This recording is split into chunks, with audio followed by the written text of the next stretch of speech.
Muito bem, amada igreja, convido a todos a abrirem as Escrituras Sagradas na Epístola de Tiago. Tiago, capítulo 2. Deus seja louvado, engrandecido, adorado, crido, reverenciado.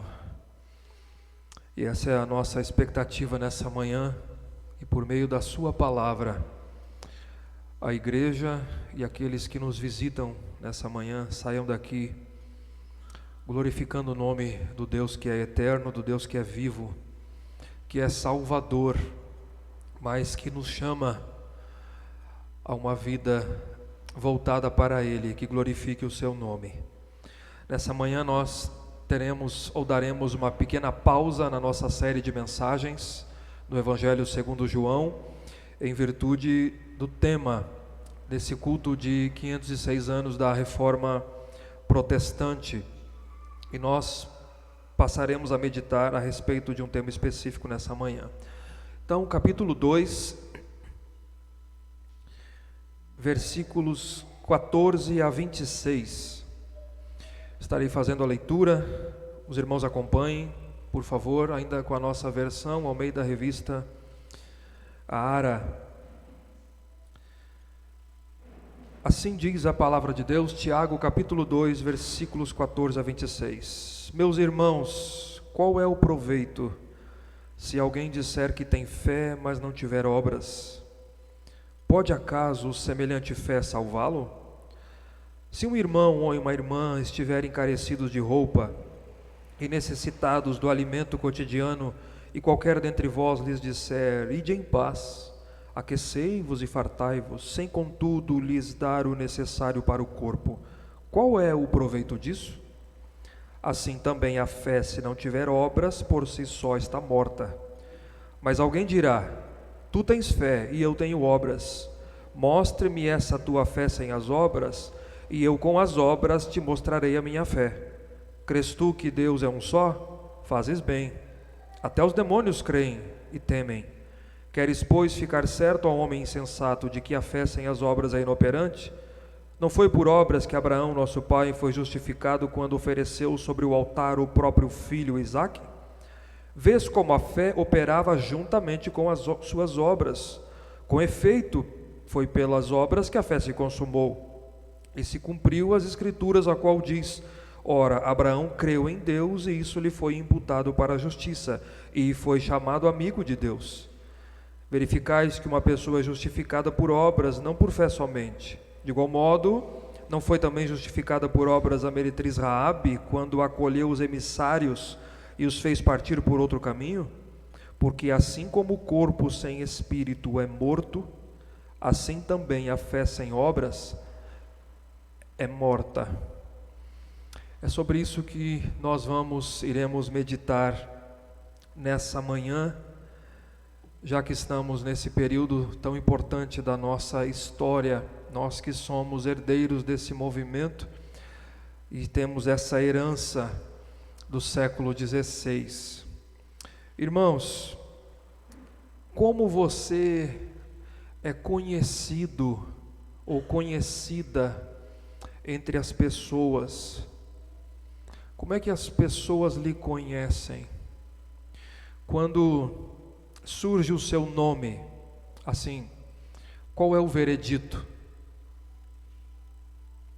O que as pessoas dizem a seu respeito?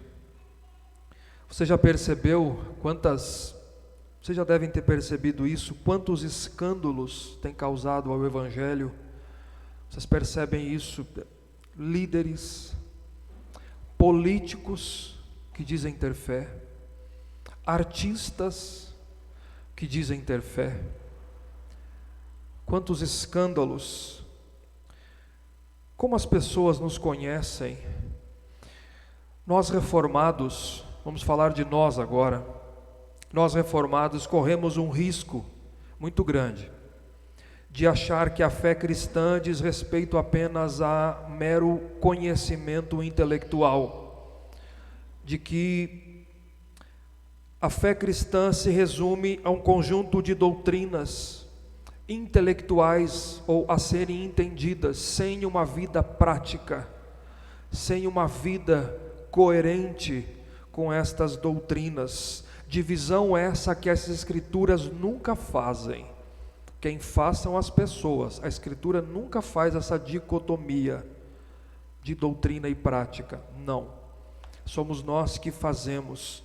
Nós estamos, como eu disse, comemorando 506 anos da Reforma Protestante, que tinha como tema principal o debate a respeito da doutrina da justificação pela fé, de que nós somos justificados diante de Deus pela graça, que é a causa da nossa salvação, por meio da fé, por intermédio de Cristo Jesus. Lutero estava cercado de homens da sua época que diziam que as boas obras, as obras meritórias, elas tinham mérito para a salvação, elas cooperavam com a salvação. E Lutero, ele estava quase que enlouquecido por isso, e ele sabia que somente Deus poderia salvar-nos pela graça mediante a fé. Por isso ele lutava muito em favor dessa doutrina, e por isso ele tem a sua história em relação à carta de Tiago. Todavia, Lutero entendeu isso, que essa fé salvadora necessariamente nos conduz a uma vida de obediência como fruto dela, como consequência dela. Ela é uma fé viva, porque a fé que não produz obras como consequência, Tiago vai definir como uma fé que é morta, uma fé que não é viva, ela está morta. E nós cristãos reformados precisamos entender isso, e esta é a abordagem do autor desta carta, que nós já definimos aqui como Tiago, o meio-irmão do Senhor Jesus. Ele se define no capítulo 1 como Tiago, servo de Deus e do Senhor Jesus Cristo. Ele era o meio-irmão do Senhor, que provavelmente creu em Cristo após a ressurreição. Antes nós não temos registro disso. E ele escreve, está aí no capítulo 1, verso 1 e 2, ele identifica os leitores como as 12 tribos que se encontram na dispersão ou na diáspora, que é uma nomenclatura dos judeus que ao longo dos séculos foram espalhados pelo mundo. Eles moravam em outra região fora de Jerusalém. Então provavelmente Tiago está endereçando esse escrito a comunidades de cristãos de origem judaica que viviam fora da Palestina e que foram espalhados pelo Império Romano por causa das primeiras perseguições movidas pelos judeus. E essa carta deveria circular então entre as demais congregações locais. É uma carta geral e que ele trata de muitos temas. Tiago fala da paciência, ele inicia dizendo isso. Ele fala paciência nas provações, de fé, de obras, de sabedoria divina. É um dos documentos mais antigos que nós temos no Novo Testamento, a carta de Tiago. E Tiago escreve com objetivos em mente. Primeiro capítulo, os primeiros versos, você vai perceber que Tiago, ele trata de problemas externos, relacionados às provações que os irmãos estavam enfrentando. Tende grande paciência quando passardes por provações, sabendo que a prova da vossa fé produz paciência. Tende alegria, se alegrem por isso. E Tiago tenta instruir, encorajar os cristãos a enfrentarem o sofrimento e a pedirem sabedoria a Deus diante do sofrimento. Mas ele lida com outra questão que tem um pano de fundo central e que cobre do capítulo 1, do verso 19 em diante, até o capítulo 5. Ele tem um tema central que ele aborda, questões internas. Tiago lida com a negligência da prática, da vida cristã prática na vida da igreja. Esse é o pano de fundo do seu contexto. Até o capítulo 5, versículo 20.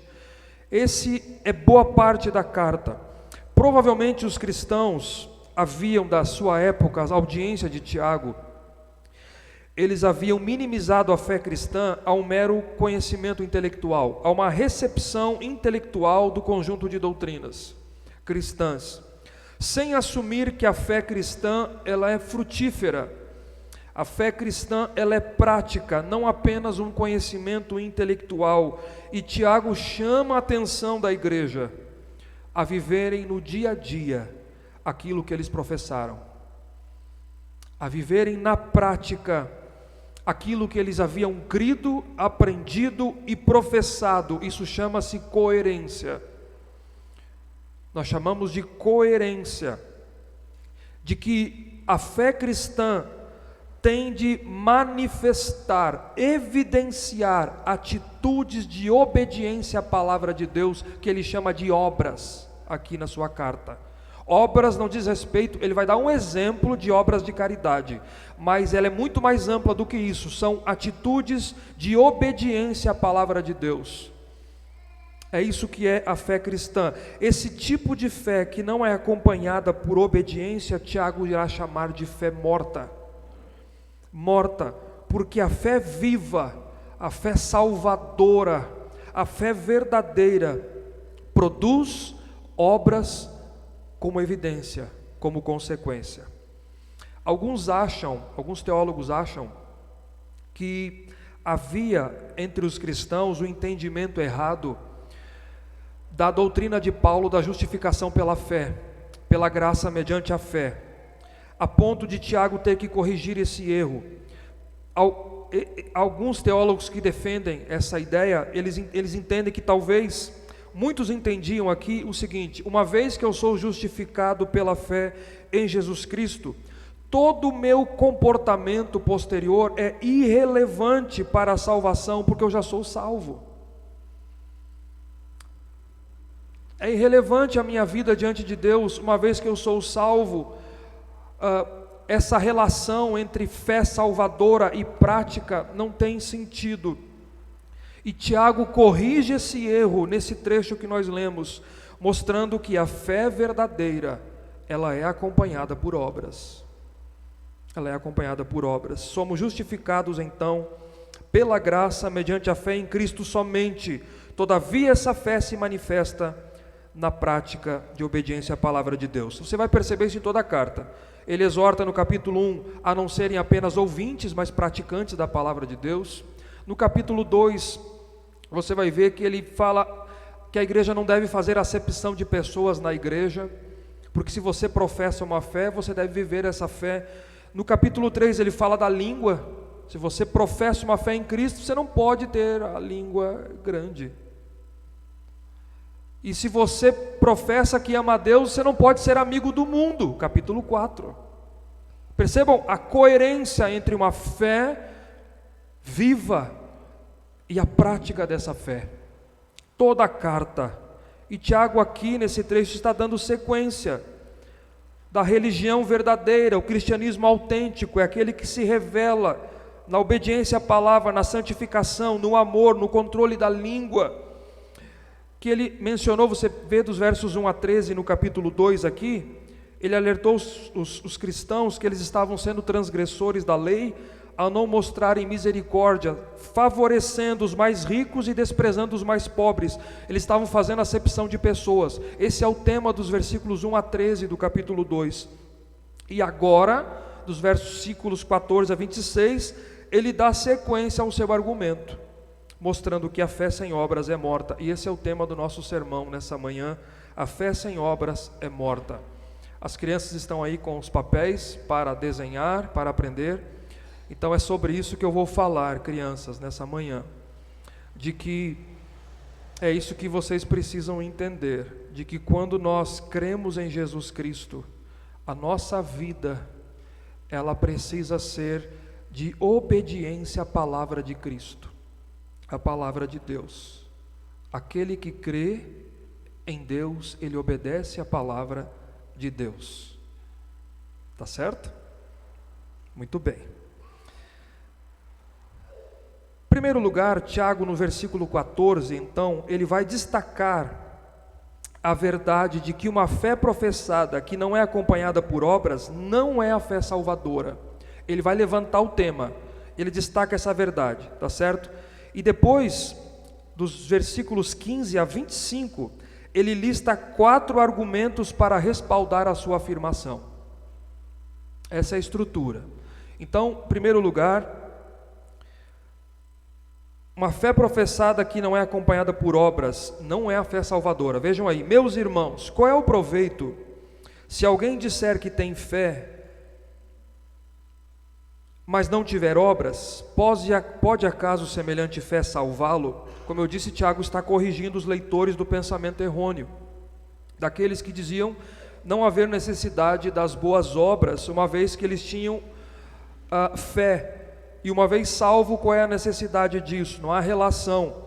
E Tiago pergunta retoricamente, é uma pergunta retórica que requer uma resposta negativa. Qual é o proveito de alguém dizer que tem fé, mas não tiver obras? Uma conduta de obediência à palavra de Deus que atesta essa fé verdadeira. Qual é o proveito disso? A expressão aqui, se alguém disser que tem fé, é fundamental para compreender o texto. Se alguém disser que tem fé, se alguém se diz cristão, ele diz professar. Esse é o ponto aqui de Tiago. Mas a sua vida não condiz com a sua profissão de fé, será que essa pessoa é um crente verdadeiro?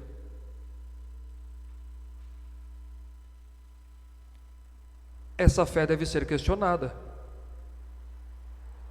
a veracidade dela, porque naturalmente a fé genuína é manifestada na prática, e é isso que Tiago quer ensinar aos seus leitores acerca da fé genuína, quando ele aborda o que ele vai chamar de fé morta, a fé salvadora.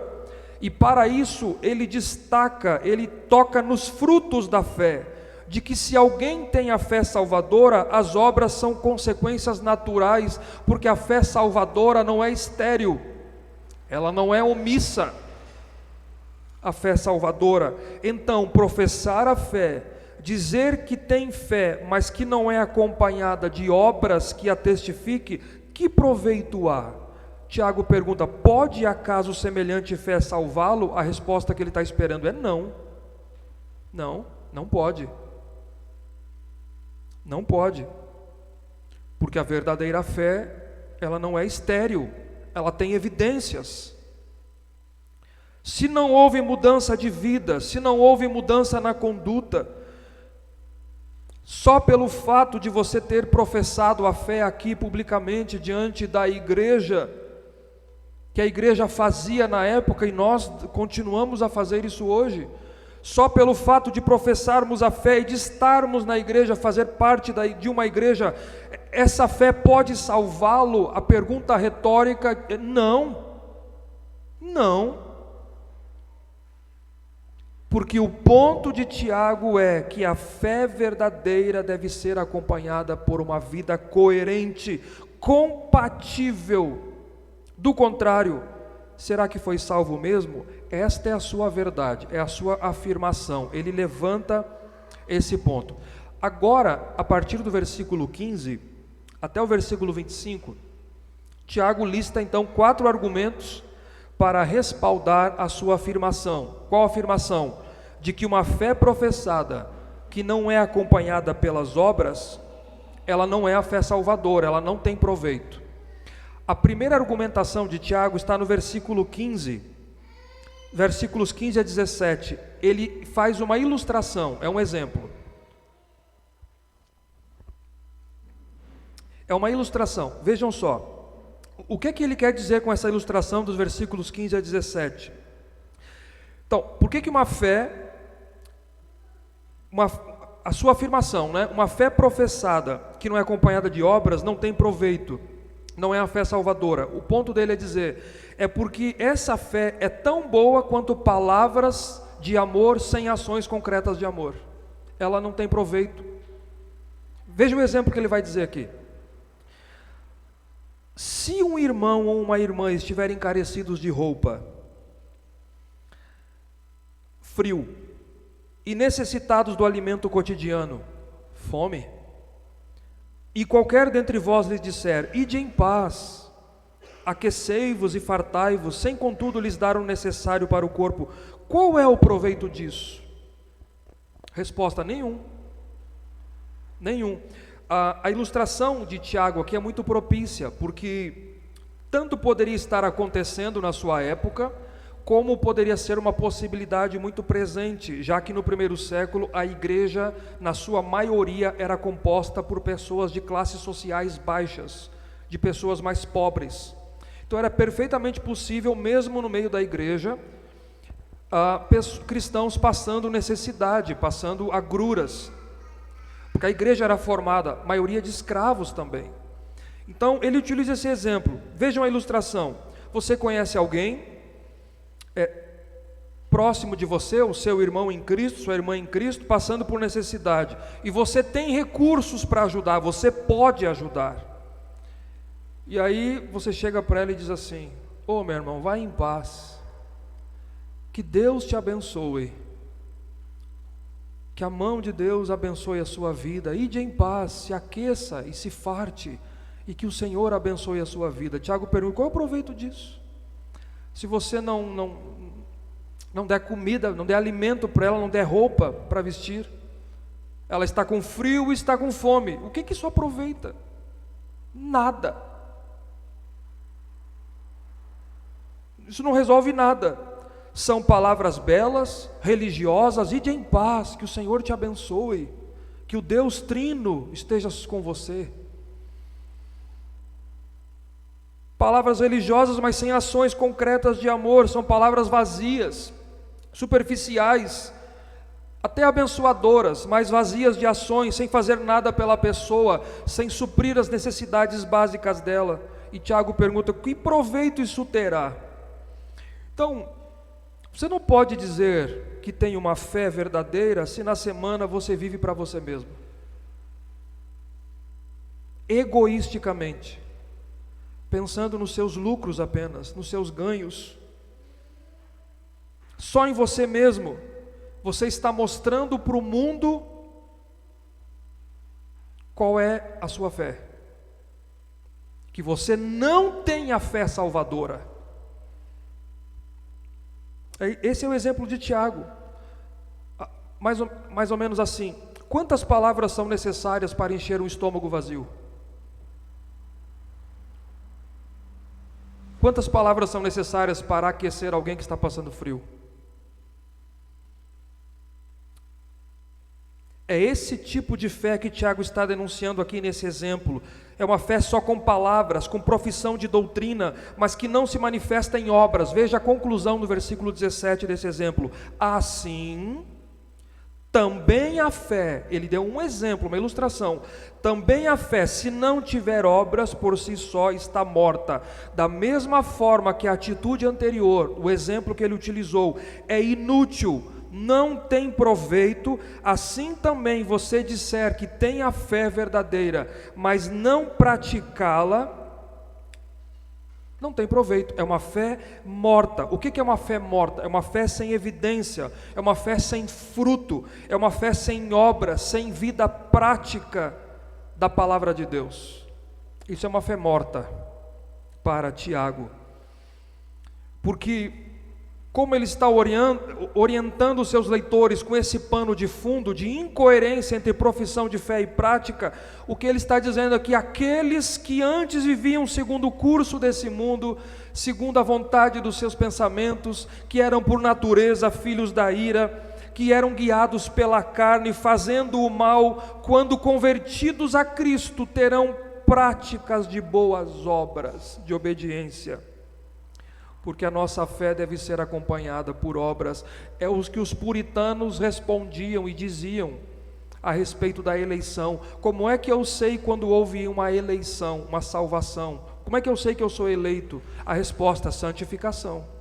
Onde houve eleição, tem que haver santificação. Se não há santificação, não houve eleição. É mais ou menos isso aqui que Tiago está dizendo. Você não pode, como se dissesse para a igreja, você não pode dizer que tem a fé verdadeira, mas na semana você vive de qualquer maneira. Essa é uma fé morta. Porque a fé em Cristo, irmãos, ela transforma e ela transborda de dentro para fora. Ela transborda de dentro para fora. Você me pergunta, eu conheço muitas pessoas. Pode acontecer que alguém suponha ter a fé verdadeira, mas não a tenha. Veja o capítulo 1, versículo 26 aí. Se alguém supõe ser religioso, deixando de refrear a língua, antes enganando o seu próprio coração, a sua religião é vã. Veja agora no versículo 12 do capítulo 2: falai de tal maneira, e de tal maneira procedei. Essa é a tônica de Tiago. Falai de tal maneira, e de tal maneira procedei. É possível alguém supor ter a fé verdadeira, mas que não a tenha. Então esse é o primeiro argumento de Tiago, de que uma fé professada, mas que não é acompanhada por obras, não é a fé salvadora, não tem proveito. O argumento é esse exemplo que ele dá, como se dissesse: essa fé é tão boa quanto palavras sem amor, concretas de amor. Não tem proveito. O segundo argumento está no versículo 18, de que uma fé professada, mas que não é acompanhada pelas obras, não é a fé salvadora. É porque a fé salvadora é necessariamente acompanhada por obras. Esse é o argumento dele. Ou seja, a fé não pode ser comprovada a menos que se manifeste em obras. É a maneira de atestar a fé. Veja o argumento de Tiago. E você vai perceber, a partir daqui do versículo 18 até o versículo 25, ele se utiliza de um recurso literário, que ele é pouco conhecido, mas Paulo utiliza muito e Tiago utiliza aqui. É um recurso literário chamado diatribe. O que é uma diatribe? É uma espécie de diálogo interno dentro no discurso. É como se Tiago levantasse um opositor, alguém imaginário, e ele estivesse discutindo com essa pessoa, estivesse em oposição a ele. Isso é um recurso literário. Perceba que a expressão no versículo 18, mas dirá alguém. Ele introduz alguém aqui, um opositor imaginário, e esse opositor parece alegar não haver relação entre fé e obras. Ele alega não haver relação entre fé e obras, e Tiago levanta a questão, ele diz: mas dirá alguém, tu tens fé, e eu tenho obras, mostre-me essa tua fé sem as obras, e eu com as obras te mostrarei a minha fé. Então, eu estou aqui falando com esse opositor. Eu digo assim: você diz que não tem relação entre fé e obras. Muito bem. Vamos fazer o seguinte: tu diz que tem fé, tu tens fé e eu tenho obras. Mostre-me a tua fé sem as obras e eu te mostro, e eu com as minhas obras te mostrarei a minha fé. A pergunta é: qual é que é a fé verdadeira aqui? Essa é a pergunta de Tiago. Ou Tiago perguntando: você diz, eu digo para você, tu tens fé e eu tenho obras. Mostre-me a tua fé, então, sem obras, e eu te mostro a minha fé com obras. Qual é a fé verdadeira? É a que não pratica obras ou aquela que pratica obras? É aquela que evidencia na prática e que se restringe a apenas uma declaração. Qual que é a fé verdadeira? Ele está dizendo então que não há como alguém provar que tem a fé genuína se não for pelas obras. Não há como, mesmo que professada, se não tem evidências como mudança de vida, mudança de atitude, uma vida de justiça, de santidade, de misericórdia, não é a fé salvadora, porque quando uma pessoa crê, ela age de acordo com aquilo que crê, porque isso atesta a sua fé. Então, o intuito de Tiago é argumentar que ele pode mostrar a fé verdadeira, ele pode mostrar a fé verdadeira que ele tem, com as obras que ele pratica. Mas como é que você vai mostrar a fé se não tem obras? Ele está nesse recurso literário com o opositor, que não pode ser comprovado a menos que se manifeste. Esse é o segundo argumento de que uma fé professada, mas que não é acompanhada pelas obras, não é a fé salvadora. É porque a fé salvadora, a fé verdadeira, só pode ser comprovada e necessariamente acompanhada por obras. Primeiro, a ilustração que ele deu, o exemplo que ele deu. E esse é o segundo argumento dele que nós vimos agora. O terceiro argumento, o argumento é chocante, está no versículo 19. Está no versículo 19, de que uma fé professada que não é acompanhada por obras não é a fé salvadora, porque até os demônios creem. Esse é o argumento de Tiago. Até os demônios creem. Uma declaração de fé correta, até os demônios podem fazer. Vejam aí, crês tu que Deus é um só? Fazes bem, até os demônios creem. Até os demônios creem. Então, assim, como se Tiago estivesse dizendo aos seus leitores: vocês dizem ter a doutrina correta, a ortodoxia, certo? Muito bem. Quando ele diz, crês tu que Deus é um só, ele levanta a questão da profissão básica de fé, tanto de Israel no Antigo Testamento, quanto da igreja. Deuteronômio 6,4, creia, ouça, ó Israel, há um só Deus e não há outro. É o Shema, é o credo em Israel. E a igreja no Novo Testamento crê que há um só Deus e não há outro Deus. Então, vocês dizem ter a doutrina correta, a ortodoxia. Tudo ok, muito bom, mas até os demônios creem nessa verdade. Atenção irmãos, esta é a fé dos demônios também. Eles também creem nisso, e eles sabem muito mais do que você. Eles conhecem muito mais do que você. Quer falar em ortodoxia? Eles sabem muito mais do que você. O que eles não terão é ortopraxia, é viver isso. Mas conhece mais do que você. Até os demônios creem. Eles são ortodoxos. Os demônios não podem negar que há um só Deus. Qual é a reação deles? Eles tremem. Eles tremem diante dessa verdade, exatamente porque já sabem que estão condenados, destinados àquele dia do juízo final, quando serão julgados, sentenciados, julgados e lançados no lago de fogo. Eles creem, mas as suas obras não são boas, as suas obras são malignas, eles não são salvos e eles tremem diante dessa verdade.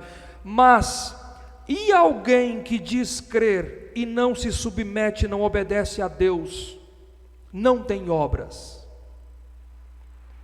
Mas e aquele que diz crer e não tem obras de obediência a Deus? Porque crê, os demônios também creem. Essa fé morta é a fé de demônios. Irmãos, isso é tão sério. A confissão de fé genuína, a ortodoxia, a doutrina correta, a profissão de fé na pessoa de Jesus Cristo, ela deve nos levar a uma submissão pessoal a Deus. Jesus disse: aquele que me ama, ele obedece a minha palavra. Aquele que me ama, leia João capítulo 14, versículo 15, 21, 22, 23, aquele que me ama, ele obedece a minha palavra. Capítulo 1, versículo 22, Tiago disse: tornai, pois, praticantes da palavra e não somente ouvintes, enganando-vos a vós mesmos. É o contexto todo da epístola, como pano de fundo. Quando alguém professa crer em Deus, crer em Cristo como seu Senhor e Salvador, e vive de qualquer maneira, sem temor, sem tremor diante de Deus, as orientações de Deus, aquilo que Deus estipula na sua palavra. Pode esta ser a fé salvadora? Pode esta ser a fé bendita, a fé verdadeira?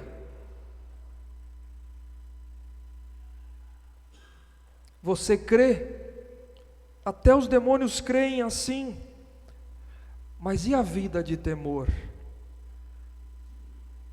E a vida diante de Deus? Esse é o terceiro argumento do versículo 19, de que uma fé professada, mas que não é acompanhada pelas obras, não é a fé salvadora, não tem proveito, porque até os demônios creem, mas não estão condenados. O quarto argumento vai dos versículos 20 a 25. E nesse argumento, ele utiliza dois exemplos de fé viva do Antigo Testamento. Se ele falou de fé morta, ele vai falar de fé viva agora. Como aspecto positivo, ele vai falar de Abraão e ele vai usar o exemplo de Raabe. No aspecto positivo. Então, quarto argumento de que uma fé que não é acompanhada por obras não é a fé salvadora. Ele vai tratar de dois exemplos, Abraão e Raabe. Tiago ainda está no seu recurso literário de diatribe, percebam isso, e responde ao opositor. Ele responde ao opositor. Vejam aí no versículo 20: queres, pois, ficar certo, ó homem insensato? Como se ele estivesse falando com esse opositor imaginário. Ele usa o termo homem, aqui está no singular, homem. E quando ele chama de insensato, foi traduzido pela nossa a ara como insensato, o sentido é de a palavra kené, que vem de kenos, que é vazio, é vão, tolo, vazio, vão, tolo. Tiago chama o seu opositor de vão, de vazio, de tolo. Ó homem tolo, vão, vazio, cabeça vazia. Você quer ter certeza de que a fé sem obras é inútil? Você quer ter certeza de que a fé inoperante é inútil? Aí ele vai dar o exemplo de Abraão, dos versículos 21 a 24. Veja o primeiro exemplo. Não foi por obras que Abraão, nosso pai, foi justificado quando ofereceu sobre o altar o próprio filho Isaque? Central o versículo 22. Vês como a fé operava juntamente com as suas obras, com efeito foi pelas obras que a fé se consumou, e se cumpriu a escritura a qual diz, ele vai citar Gênesis 15, ora, Abraão creu em Deus, e isso lhe foi imputado para a justiça, e foi chamado amigo de Deus. Abraão, o pai da fé, da nação de Israel, aquele a quem Deus chamou e fez promessas. Abraão demonstrou sua justificação pela fé por meio da sua obediência. Em Gênesis 12, Deus havia chamado Abraão: Abraão, sai da tua terra, da tua parentela e da casa dos teus pais, para a terra que eu te mostrarei. Eu te abençoarei, eu engrandecerei o teu nome, e tu serás uma bênção. Eu abençoarei aqueles que te abençoarem, e amaldiçoarei aqueles que te amaldiçoarem, e em ti, da tua descendência, virá o descendente, por meio do qual todas as famílias da terra serão abençoadas. Gênesis 12. Em Gênesis 15, Abraão está velho, e já era velho, e ele só tem o servo com ele, Eliezer. E Deus disse a Abraão: sai da tenda, olha para o céu. Conte as estrelas agora, se você pode encontrar. Assim será a tua descendência, Abraão. Não será do teu servo, um filho nascerá de você. Serão como as estrelas do céu. E o versículo 6 de Gênesis 15 diz que Abraão creu em Deus, e isso lhe foi imputado por justiça. Ele foi justificado pela fé, assim como nós somos justificados pela fé. No capítulo 17, Deus reafirma as promessas. E no capítulo 21 nasce Isaque. Nasce Isaque, Deus cumpre a sua promessa, Abraão foi justificado pela fé. Capítulo 21 nasce Isaque, capítulo 22 Deus diz: agora Abraão, você faz o seguinte, você pega o seu filho, o seu único filho a quem você ama, e você conduz à terra de Moriá, lá no monte que eu vou te mostrar, e você sacrifica ele para mim em holocausto. Sacrifica ele para mim em holocausto. Abraão foi, e estava com o cutelo na mão para sacrificar o seu filho. Quando ele ouve: não estendas a mão ao menino, porque agora eu sei que me amas, e não me negaste o teu único filho. Sua obediência, o seu ato de obediência confirmou a justificação pela fé. O capítulo 22 atesta o capítulo 15. Esse é o argumento de Tiago. Veja o versículo 24. Verificais, aqui parece, o verbo está no plural, parece que Tiago se volta para os leitores agora. Verificais ou percebeis que uma pessoa é justificada por obras e não por fé somente, mas é nesse contexto aqui. Tiago usa a palavra justificado aqui no sentido de provado. É de provado. A fé de Abraão, quando ele foi justificado pela fé, no capítulo 15, é provada, é testificada no capítulo 22, no seu ato de obediência a Deus, quando ele obedeceu. Esse é o argumento de Tiago. Deus nos justifica diante dele pela graça, mediante a fé, sem obra nenhuma. Ele nos declara justos, mas as nossas obras de obediência agora, depois de justificados, comprovam a genuinidade da nossa fé. Obras não salvam, elas testificam que eu sou salvo. Essa é a relação de Tiago com Paulo. Não tem contradição de Tiago com Paulo, alguns acham ainda que tem, já foi resolvido isso. Porque Paulo, na carta aos Romanos e aos Gálatas, diz que nós somos justificados pela fé sem obras da lei. E aqui você lê no versículo 24, Tiago diz: verificais que uma pessoa é justificada por obras e não por fé somente. Porque Paulo está falando da nossa justificação diante de Deus. Diante de Deus eu sou justificado pela graça mediante a fé. Tiago fala da nossa fé diante dos homens. A nossa fé, ela é testificada por obras diante dos homens. Como é que você prova diante das pessoas que a fé é verdadeira? Obras. E para ser justificado diante de Deus, graça mediante a fé. Ou seja, a fé aqui, ela tem, do ponto de vista passivo e ativo. Para a salvação, para a justificação, passivo. Eu não tenho obras, não tenho mérito, não tem nada que eu possa fazer. Deus me salva pela graça mediante a fé. Agora, após salvação, essa fé é ativa. Ela se manifesta. O versículo 22 elucida isso, irmãos. Vejam aí. Vês como a fé operava juntamente com suas obras. Com efeito, foi pelas obras que a fé se consumou, que ela foi testificada. Então, as obras que Paulo condena, as obras da lei, não são as mesmas obras de Tiago, que ele recomenda aqui. As obras que Paulo condena são as obras da lei como mérito para alcançar a salvação que o judeu cria na época, os judaizantes. As obras de Tiago são obras de obediência como evidência de uma fé salvadora. Você não contradiz Paulo e Tiago, jamais. Porque a fé e as obras não são inimigas. A fé e a verdadeira e as obras justas andam de mãos dadas. São duas partes da obra de Deus na nossa vida. A fé leva uma pessoa à salvação, as obras levam essa pessoa à fidelidade diante de Deus. Uma é a causa, a outra é a consequência. Tiago acreditava nisso e Paulo também. Essa é a fé salvadora. E Abraão já era salvo quando Deus pediu o seu filho a ele. Todavia a sua fé se mostrou visível. No capítulo 22. No capítulo 22. A fé daquele homem que iria sacrificar o seu filho. Se você virar a página em Hebreus capítulo 11, versículo 17 a 19, você vai ver que fala de Abraão.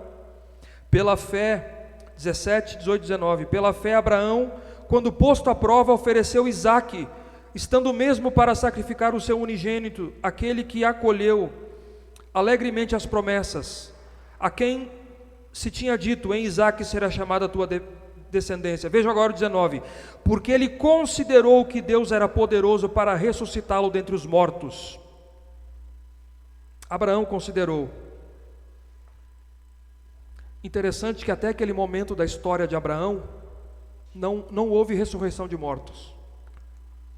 Não tinha havido ressurreição de mortos. E Abraão considerou que Deus era poderoso para ressuscitar o seu filho dentre os mortos. O segundo exemplo que ele dá é o exemplo de Raabe, versículo 25. De igual modo, agora ele vai para o outro extremo, né? E ele faz de propósito, Tiago. Ele pega o pai da nação, o pai da fé. Agora ele vai abordar uma prostituta cananita pagã.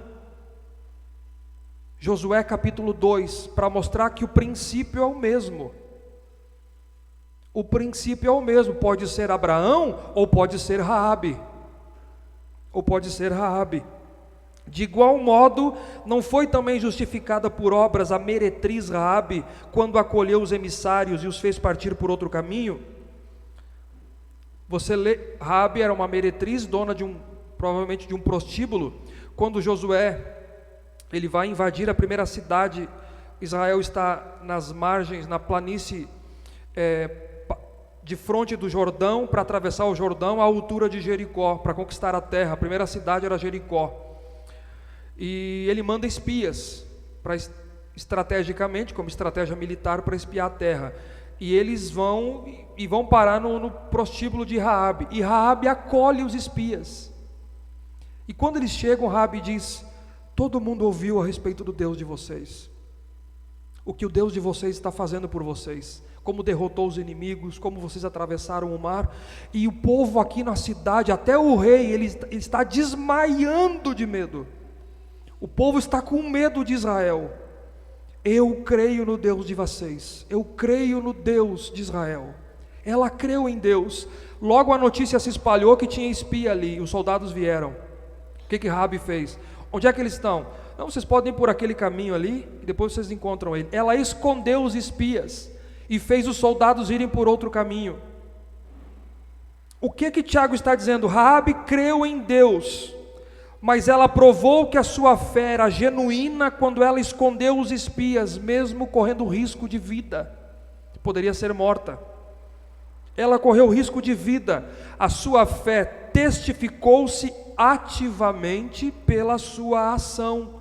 Ela creu no Deus de Israel, mas quando é que ela testificou isso? Eu estou disposta a dar a minha vida. Vão por ali, que os espias foram por ali. Eles tinham ido por outro caminho. Ela escondeu eles. Capítulo 11, versículo 30 e 31, ela está na genealogia, ela está aqui na galeria da fé. Pela fé ruíram as muralhas de Jericó, depois de rodeadas por 7 dias. Pela fé, Raabe, a meretriz, não foi destruída com os desobedientes, porque acolheu com paz os espias. Você lê na genealogia do capítulo 1 de Mateus, você vai encontrar Raabe na genealogia de Jesus. Ela está lá, uma cananita meretriz. Veja como é que Tiago fecha o argumento, versículo 26. Porque assim como o corpo sem espírito é morto, assim também a fé sem obras é morta. Quando você vai no velório, você tem aquele corpo, mas já não tem mais a alma, não está mais o espírito ali, ele está morto. Assim é uma fé sem obras, ela é morta. O nosso espírito mostra que o nosso corpo está vivo, as nossas obras mostram que a nossa fé é viva. É viva. Dizer ter fé que não acompanhada de obras não é a fé verdadeira, porque a fé sem obras é morta. É morta. Como você, concluindo, é conhecida pelas pessoas? Eu volto à pergunta inicial. Quando surge o seu nome, qual é o veredito? Tiago corrigiu esse problema na má compreensão da relação entre justificação pela fé e as obras como evidência. 4 argumentos para respaldar a sua afirmação de que uma fé professada, dizer que tem fé, mas que não é acompanhada pelas obras, não é a fé salvadora. Primeiro, ele deu o exemplo, versículos 15 a 17, aquele exemplo de que a fé é tão boa quanto palavras de amor sem ações concretas de amor ao necessitado. Não tem sentido nenhum, não tem proveito, é uma fé morta. Segundo argumento, porque a fé verdadeira só pode ser comprovada e necessariamente acompanhada pelas obras. Terceiro argumento, porque até os demônios creem. E quarto, os 2 exemplos de fé viva do Antigo Testamento, como aspectos positivos, Abraão e Raabe. 506 anos da Reforma Protestante, Deus nos faz lembrar que fomos chamados para a salvação pela graça mediante a fé em Jesus Cristo somente. Salvos desta forma, esta é a nossa profissão doutrinária de fé ortodoxa. Agora, essa salvação tem que mudar a sua vida diariamente, sua conduta, seu modo de tratar as pessoas, a sua moral, sua vida moral, o seu comportamento, porque a fé verdadeira produz obras como consequência. Irmãos, se não houve santificação, se não há santificação, não há eleição. Se não houve salvação, não é a fé verdadeira, é uma fé morta. A fé que os demônios têm. A fé que os demônios têm. Quanto mau testemunho existe, você sabe disso. Você ouve, você acompanha a notícia, você sabe disso. A fé verdadeira e as obras andam juntas, de mãos dadas. São 2 partes da obra de Deus em nós. Uma nos leva à salvação para perto de Deus, e as obras levam essa pessoa à fidelidade. Nós aprendemos isso nessa manhã. Agora, uma segunda coisa que eu queria dizer para vocês aqui, porque isso aqui não é moralístico, não é um sermão moralista, mas é cristocêntrico. O que eu quero dizer com isso? Se você é de Cristo, se você creu de fato em Jesus Cristo, creia que esta mesma graça que nos salvou é a graça que pode lhe santificar também. Cristo salva e Ele santifica. Creia nessa graça. Ele opera em nós aquilo que Ele mesmo espera de nós, mas você precisa confiar em Cristo para a sua salvação e para a sua santificação. Não dependa de você mesmo, do contrário, você não consegue. Jesus disse: sem mim nada vocês podem fazer, nada. Suplique a Cristo nessa manhã. Suplique isso nessa manhã, que Cristo tem poder para lhe santificar. Ele concederá graça a você para que você o obedeça diante desse mundo, porque Ele espera isso de você, Ele espera isso de nós. Talvez você esteja lutando com algum pecado específico, com alguma situação específica. Nessa manhã, aqueles que me ouvem pelo nosso canal terão acesso a essa mensagem. Se arrependa dos seus pecados. Se arrependa dos seus pecados, creia em Jesus Cristo para perdão dos seus pecados, peça perdão e peça a Cristo para lhe dar poder para vencer o pecado. Ele pode lhe dar poder para isso. E eu queria finalizar dizendo o seguinte: a semana inicia hoje, não é amanhã. Hoje é o primeiro dia da semana. Como você viverá a sua vida diante de Deus no decorrer da semana? Fazendo separação entre fé e prática? A Escritura não faz essa separação. Medite e aplique a palavra de Deus à sua vida, diariamente. Renuncie à negligência, ao que Deus lhe manda fazer. Renuncie-se a si mesmo, a desobediência, e obedeça-o, sirva-o. Você estará aqui no próximo domingo, no primeiro dia da semana. Deus pede isso de você, é o dia dele, não é seu. Ele lhe deu 6 dias para trabalhar e ter lucro, e ele pediu para culto.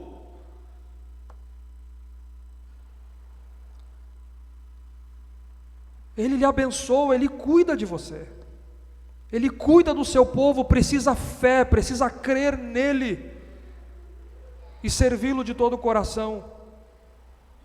Sirva-o de verdade, ajude quem você puder. Não empurre tudo para a igreja. Precisamos ter uma obra social muito grande. É fácil, faça você.